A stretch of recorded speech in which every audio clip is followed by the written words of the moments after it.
Imagine an artifact so powerful that entire armies marched into battle believing it could decide their fate. A golden chest that allegedly parted rivers, toppled fortress walls, and brought plagues upon anyone who dared look at it.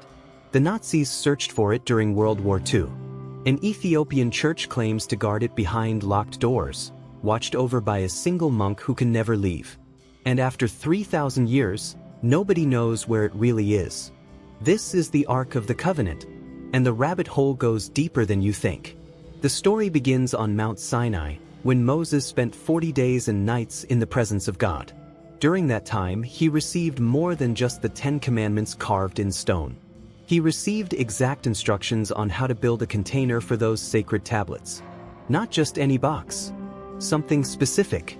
Something that would become the most sought-after religious artifact in human history. According to Exodus chapter 25, God gave precise measurements.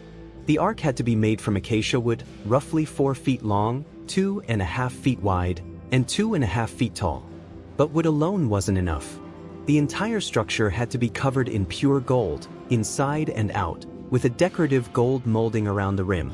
2 golden rings were attached to each side so that poles, also made of acacia wood and covered in gold, could be inserted for carrying. Why poles? Because nobody was allowed to touch the ark directly. That detail becomes important later. On top of the ark sat the mercy seat, a solid gold lid featuring 2 carved cherubim facing each other with wings stretched upward, covering the space between them. That space, that empty air above the golden lid, was considered the dwelling place of God himself. The Israelites believed that when they approached the ark, they were approaching the literal presence of the Almighty. But Moses didn't build it himself. God appointed a master craftsman named Bezalel from the tribe of Judah to oversee the construction. Bezalel was described as being filled with divine skill, intelligence, and knowledge in every kind of craft. He worked with gold, silver, bronze, and precious stones. And under his hands, the Ark of the Covenant came into existence. Once completed, the Ark became the centerpiece of Israelite worship. It was placed inside the tabernacle, a portable sanctuary that traveled with the Israelites during their 40 years wandering through the desert. Wherever they camped, the tabernacle was set up in the center, and the ark rested in the most sacred inner chamber, called the Holy of Holies. Only the high priest could enter that space, and only once a year on the Day of Atonement. But the ark wasn't just a religious symbol. It played an active role in some of the most dramatic events in biblical history. One of the earliest miracles happened at the Jordan River. The Israelites, led by Joshua after Moses' death, were making their way toward the Promised Land. But when they reached the riverbank, the waters were too high and too fast to cross. Thousands of people, livestock, and supplies all stuck on the wrong side of the river. So Joshua gave a strange command. He ordered the priests carrying the ark to step into the water. The moment their feet touched the surface, the river stopped flowing. Upstream, the water piled up like a wall. Downstream, it drained away. And the Israelites walked across on dry ground. The priests carrying the ark stood in the middle of the riverbed until every last person had crossed safely. Only then did they step onto the far bank, and the waters returned. That miracle set the tone for what the ark represented. It wasn't just a container. It was a divine weapon, a source of supernatural power. And soon, it would prove itself on the battlefield. The Siege of Jericho is one of the most famous military campaigns in the Bible, and the ark was front and center. Jericho was a fortified city with massive stone walls, considered impregnable by ancient standards. Joshua's army had no siege equipment, no battering rams, no ladders. But they had the ark. For 6 days straight, the Israelites marched around the city in silence. Armed soldiers led the way, followed by 7 priests blowing ram's horn trumpets, and then the ark itself, carried on poles by more priests. Once around the city each day. On the 7th day, they circled Jericho 7 times. On the final lap, Joshua commanded the people to shout. The priests blew the trumpets. The ground shook, and the walls of Jericho collapsed. Was it the ark's power that brought down the walls? Or was it faith? Or something else entirely? The Bible doesn't give a scientific explanation. It simply records that the Israelites believed God was with them, and their belief was rewarded with victory. But here's the thing. The Ark didn't guarantee success. It wasn't a magical talisman that made armies invincible, and the Israelites learned that lesson the hard way. Years later, Israel was at war with the Philistines. The first battle was a disaster. 4,000 Israelite soldiers were killed. The elders gathered and made a decision. They sent messengers to Shiloh, where the Ark was kept, and ordered it brought to the battlefield. Their logic was simple. If God's presence is with us, we can't lose. When the Ark arrived at the camp, the soldiers cheered so loudly that the ground trembled. The Philistines heard the noise and panicked. They knew the stories. They knew what the Ark represented. But instead of retreating, they steeled themselves and fought even harder. The result? A complete slaughter. 30,000 Israelite soldiers died. And the Philistines captured the Ark. You still with me? Hit that subscribe button now, because what happens next gets wild. The Philistines took the Ark as a trophy and placed it in the temple of their god, Dagon, in the city of Ashdod. The next morning, the statue of Dagon had fallen face down before the Arkansas. The priests set it upright. The following morning, Dagon had fallen again, but this time his head and hands were broken off. Only the torso remained. Then the plague started. The people of Ashdod were struck with tumors. Some translations say hemorrhoids. Either way, it was painful and humiliating. The Philistines moved the Ark to another city, Gath. Same result. Plagues, panic, death. They moved it again to Ekron. The people of Ekron literally screamed in terror when they saw the Ark coming. After 7 months of suffering, the Philistine leaders decided enough was enough. They loaded the Ark onto a cart pulled by 2 cows that had never been yoked before, cows that had just given birth and whose calves were taken away. If the cows walked toward Israelite territory despite their natural instinct to return to their calves, it would prove that the God of Israel was behind the plagues. The cows walked straight toward Beth Shemesh, an Israelite town, without turning left or right. When the people there saw the Ark, they celebrated. They offered sacrifices. But then some of them made a fatal mistake. They looked inside the Arkansas. 70 men died instantly. The message was clear. Even among God's chosen people, the Ark demanded absolute reverence. It wasn't a lucky charm. It was the dwelling place of something infinitely holy, infinitely dangerous. Eventually, King David brought the Ark to Jerusalem, and his son, Solomon, built the first temple to house it. A special inner chamber, the Holy of Holies, was constructed with walls of cedar and floors of gold. When the priests carried the Ark into that room and set it down, something extraordinary happened. A cloud filled the temple. The glory of God, the Shekinah, was so overwhelming that the priests couldn't even stand to perform their duties. For centuries, the Ark remained there, hidden behind a thick curtain, untouched except for 1 day each year. Israel's priests performed their rituals. Kings came and went, and the Ark stayed exactly where Solomon had placed it. Until it didn't. In 586 BC, the Babylonian army, led by King Nebuchadnezzar, laid siege to Jerusalem. The city fell. The temple was burned. Treasures were looted. Thousands of Israelites were taken into exile. And somewhere in the chaos, the Ark of the Covenant disappeared from history.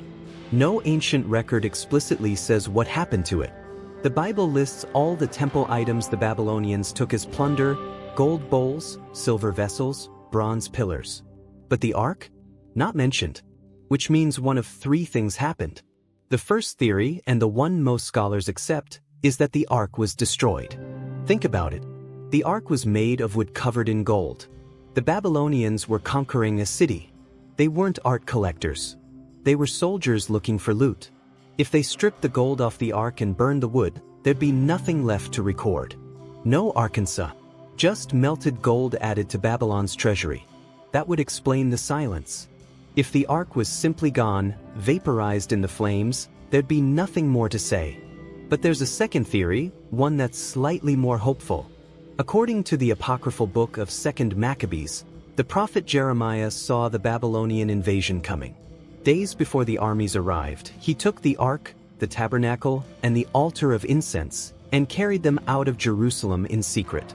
He traveled to Mount Nebo, the same mountain where Moses had viewed the promised land before his death. Somewhere on that mountain, Jeremiah found a cave. He hid the ark inside, sealed the entrance, and told no one where it was.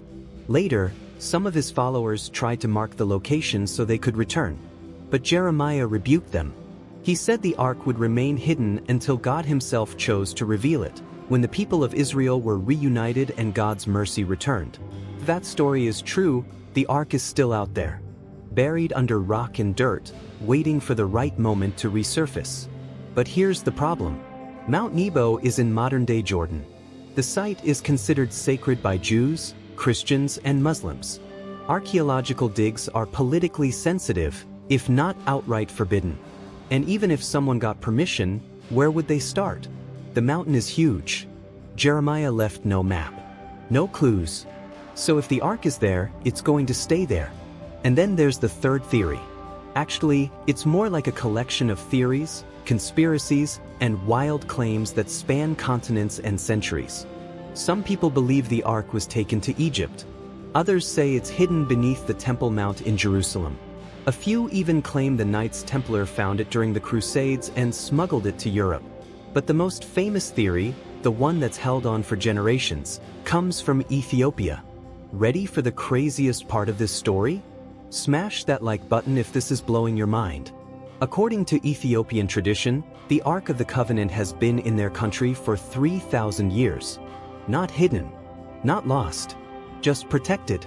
Right now, they say, it sits inside a small chapel in the city of Aksum, guarded by a single monk who is forbidden to leave the grounds for the rest of his life. Only he can see it. Only he can approach it. Everyone else, from tourists to priests to government officials, is banned from even getting close. The story goes like this. Around 950 BCE, the Queen of Sheba, a ruler from what is now Ethiopia, traveled to Jerusalem to meet King Solomon. She'd heard stories of his wisdom and wanted to see for herself if they were true. The two spent time together, and the relationship became intimate. When she returned home, she was pregnant with Solomon's child. That child, a boy named Menelik, grew up to be a prince. As a young man, he traveled to Jerusalem to meet his father. Solomon welcomed him, celebrated him, and eventually sent him home with a group of Israelite nobles as escorts. But unbeknownst to Menelik, one of those nobles secretly stole the ark and brought it along on the journey back to Ethiopia. When Menelik found out, he didn't return it. He saw the theft as divine will. If God allowed the ark to leave Jerusalem, then it was meant to stay in Ethiopia. So he kept it, and it's been there ever since. That's the story told in the Keber Nagast, one of Ethiopia's most important religious texts. For Ethiopians, this isn't just folklore. It's national identity. The emperors of Ethiopia claimed direct descent from Solomon and the Queen of Sheba, using the ark as proof of their divine right to rule. Emperor Haile Selassie, who ruled until 1974, presented himself as part of that lineage. But outside Ethiopia, almost no one believes it. For one thing, the Keber Nagast was written around 1300 CE, more than 2,000 years after Solomon's reign. It's not a historical document. It's a religious and political text designed to legitimize Ethiopian Christianity and the monarchy. Second, the logistics don't add up. The temple in Jerusalem was one of the most secure places in the ancient world. The ark was kept in the Holy of Holies, accessible only to the high priest. The idea that a foreign prince's entourage could just walk in and steal it stretches credibility. And third, Ethiopia has never allowed outside verification. No archaeologist, no historian, no independent observer has ever been permitted to examine what's inside that chapel. When pressed, Ethiopian church leaders say the ark is too holy to be seen. Only the guardian can lay eyes on it, and he's sworn to secrecy for life. So either Ethiopia has the real ark and refuses to prove it, or they're guarding an empty chapel and protecting a legend that's too valuable to debunk. But you know who else went looking for the ark? The Nazis. Yes, really. During World War II, Heinrich Himmler and other high-ranking Nazi officials became obsessed with occult artifacts. They believed that ancient relics held supernatural power, and that possessing them would give Germany a mystical advantage in the war. The Ark of the Covenant was on their list, alongside the Holy Grail and the Spear of Destiny, the lance that supposedly pierced Jesus on the cross. The Nazis sent expeditions to the Middle East, North Africa, and Europe, searching for anything that might give them an edge. They weren't just looking for the Ark specifically. They were casting a wide net, hoping to stumble onto something, anything, that matched the legends. Spoiler alert, they found nothing. No Arkansas. No Grail. No magic spear that granted invincibility. Just dust, rumors, and wasted resources. The whole thing was a failure. But here's the strangest twist. In 2025, the CIA declassified a batch of documents from a program called Project Stargate, which ran from the 1970s through the 1990s. The program tested psychic abilities, specifically remote viewing, the supposed ability to see distant or hidden locations using only the mind. One of the remote viewers claimed to have located the Ark of the Covenant somewhere in the Middle East. In the report, the viewer described a container protected by spiritual entities, hidden in a place that could only be opened by those authorized to do so. They even drew sketches of the location. The CIA eventually shut down the program, calling it a failure. None of the remote viewing sessions produced actionable intelligence. The Ark wasn't found. The whole thing was dismissed as pseudoscience. So where does that leave us? After 3,000 years, countless searches, and endless theories, the Ark of the Covenant remains one of history's greatest mysteries. Was it destroyed by the Babylonians? Hidden by Jeremiah? Taken to Ethiopia? Lost forever beneath the Temple Mount? Nobody knows. And maybe that's the point. The Ark was never just a box. It was a symbol. A reminder that some things are bigger than us, more powerful than we can understand, and perhaps not meant to be found. Whether it exists or not, the legend endures. And maybe, in the end, the mystery is more valuable than the answer. If this video made you rethink everything you thought you knew, hit that like button right now. Prove you want more stories like this. And if you're not subscribed yet, what are you waiting for? Join the club. The one for people who dig deeper, who question everything, who aren't afraid of the truth, no matter how strange it gets. Drop a comment and tell me which theory you believe. Was the Ark destroyed? Hidden on Mount Nebo? Locked away in Ethiopia? Or is there something else, something we haven't even considered? Let me know. And if you want another mystery that'll keep you up at night, check out the video on screen right now. Trust me, you won't regret it.